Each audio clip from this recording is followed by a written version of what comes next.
Station Network. How was it how did it feel kind of stepping into the shoes of a big kid? Was it easy or was it kind of harder than you expected? I mean, look, I'd like to say that it was super, super hard and that I'm a really serious person and a serious actor, and it was such a stretch for me.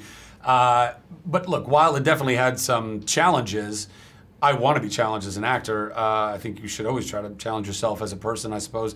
But no, it was a really fun role to be able to jump into. I've always had a bit of Peter Pan syndrome in me.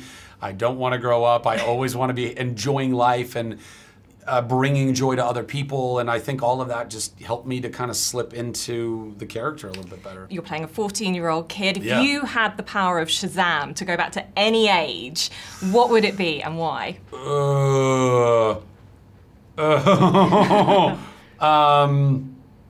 What would if I had the power to go back to any age? I mean, I suppose I would go back to whatever age was old enough for me to truly understand an adult speaking to me, and I'd want to absorb the advice of, like, be yourself, love yourself, stop caring what other people think about you, care less about what people think of you, care more about people, and you know, and do what genuinely does bring you joy. Do what you're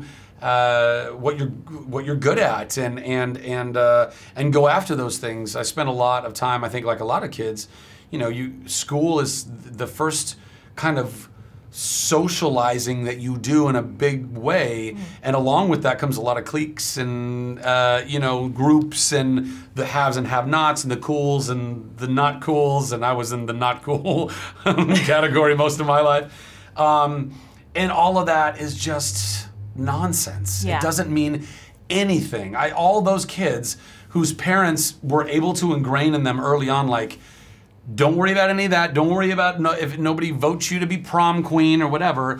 Keep your nose in a book. Learn everything you can, because all of that bubble is going to burst.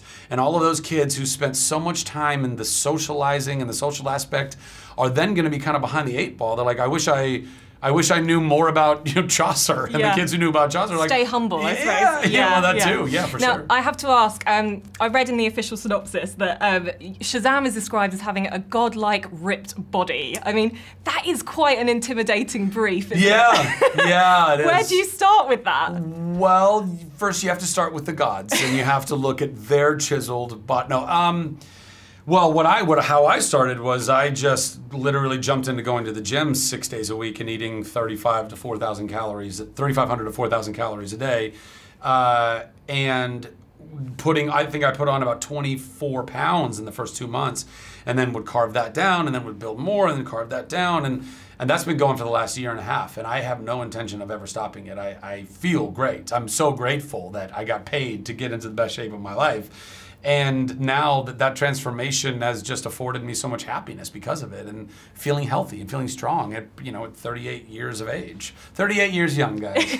God, I wish we could all say that when we go to the gym, yeah, right? that we feel that much better. And the suit, I mean, the suit is quite something, isn't it? And yeah. I loved, there's a line in the film where you kind of go, I don't even know how to pee in this thing. I mean, is that art imitating life? 100%. Yeah. I mean, it was art of its own accord in that literally the way the conceit is in the movie is that I don't know how to take the suit off unless I transform back, right? Yeah. It is a magic suit. It just magically appears on me and magically disappears. But yes, as it turned out in real life, it was very difficult to go to the bathroom in that suit. It is on you, first of all. Like, it takes about 10 minutes to put that thing on and take it off at the end of the night. And it required a couple of costume assistants, or, you know, basically there's zippers that were, you know, kind of hidden back under the nether regions of me, and they would have to unzip those, and, you know, there's a whole process involved, but I, you know, I'll take it. Who would have knew that getting changed could be so difficult? Exactly.